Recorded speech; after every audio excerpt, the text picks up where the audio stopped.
নমস্কার, কেমন আছেন বন্ধুরা? আশা করছি সবাই অনেক ভালো আছেন। চলে এসেছি একটি নতুন ভিডিও নিয়ে। নতুন ভিডিও আপনাদের সবাইকে স্বাগত জানাই। এখন সমস্ত কাজকর্ম হয়ে গেছে আর এখন চলে এসেছি আমি রান্নাঘরে। তো এখন চা খাবো, খেয়ে নিয়ে রান্না করব। এই যে এর মধ্যে চা হচ্ছে আর এখন হচ্ছে লাল চা। সারাদিনের সকালটা আমার লাল চা দিয়েই শুরু হয়। আপনারা কারা কারা লাল চা খেতে ভালোবাসেন? চা খেয়ে উঠতে উঠতে প্রায় 9টা বেজে গেছে। আজকে বেশ অনেকটাই দেরি হয়ে গেছে। তো চলুন ঝটপট করে কাজগুলো করে নিই। তার আগে দেখি আজকে ফ্রিজের মধ্যে কি কি আনাজ আছে।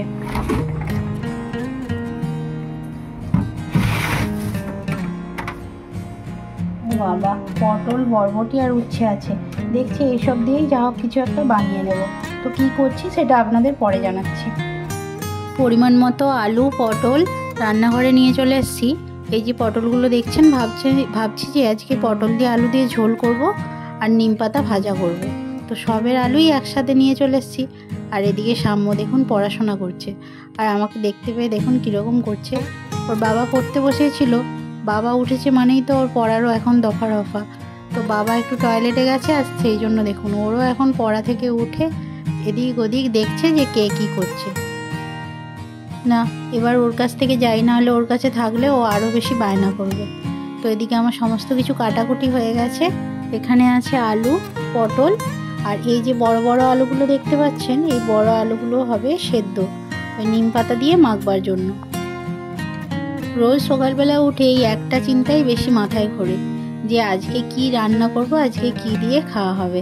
কেননা রোজই সেই একই জিনিস, কি আর রান্না করবো যা, তাই না?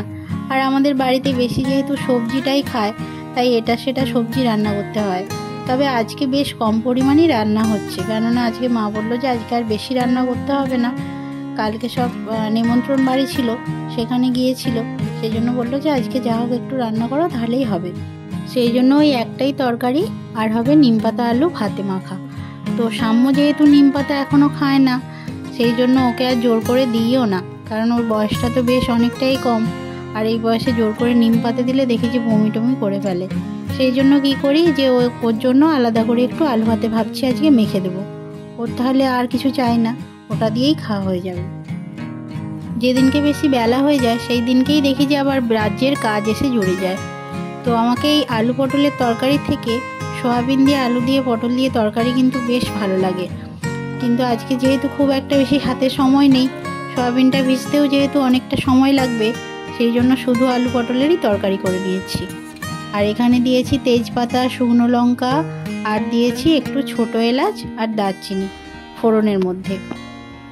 প্রথমে আলুগুলো প্রেসারের মধ্যে হালকা করে সেদ্ধ করে নিয়েছি, আর এদিকে পটলটা ভাজা হয়ে যাওয়ার পর সমস্ত মশলা পাতি দিয়ে নেড়ে চেড়ে নিয়ে তারপর আলু আর পটলটা তুলে দেবো। এইভাবে রান্না করলে কি হয়, খেতেও টেস্ট হয়, আর দেখি যে বেশ তাড়াতাড়ি হয়েও যায়। যেদিন আমার দেরি হয়ে যায় সেই দিন কিন্তু আমি এইভাবেই রান্না করে থাকি। শাশুড়ি মা তো এত পটল ভালোবাসেন, বলে যে আমাকে পটলের যা হোক করে দেবে, আমার তাতেই হবে। এইটা একটা বেশ সুবিধে হয়েছে, মানে যেহেতু তিনি পটল ভালোবাসেন আবার নিম পাতাও ভালোবাসেন, তাই আর আলাদা করে ভাবতে হচ্ছে না যে আজকে কি কি রান্না করব। সেই জন্য যাই হোক আজকে দুটোতেই ম্যানেজ হয়ে যাচ্ছে। আর কালকে ভাবছি যে বাবা তারনাথের ওখানে পুজো দিতে যাব, সেই জন্য আজকে আরও নিরামিষ খাচ্ছি। যদিও মা বললো যে ওই রকম নাকি নিরামিষের কোনো ব্যাপার নেই, যেদিন যাবে সেদিনটা নিরামিষ করলেই হয়। তো আজকে এমনিতেও সোমবার, তার উপরে ভাবলাম যে কালকে পুজো দিতে যাব, সেই জন্য আরও মন থেকেই খাচ্ছি না। আজকে যে কি করে সকাল থেকে উঠে এতটা দেরি হয়ে গেল বুঝতে পারলাম না, মানে কোথা দিয়ে যে সময়টা কেটে গেল। হয়তো ঘুম থেকেই উঠেছি একটু দেরি করে, হয়তো এই কারণেই বলছি যে রোজ ঘুম থেকে ওঠার পর আগে ঘড়িটার দিকে চোখ যায় যে কটা বাজে। আজকে আর খেয়াল করিনি, একবারে সমস্ত কাজ সেরে যখন চা খেতে যাব তখন দেখছি বেশ অনেকটা বেলা হয়ে গেছে, সেই জন্য আর খেয়ালও করতে পারছি না। আর আজকে ওয়েদারটাও না বেশ মেঘলা মেঘলা হয়ে আছে, সেই জন্য বুঝতে পারছি না যে ঠিক কটা বাজে।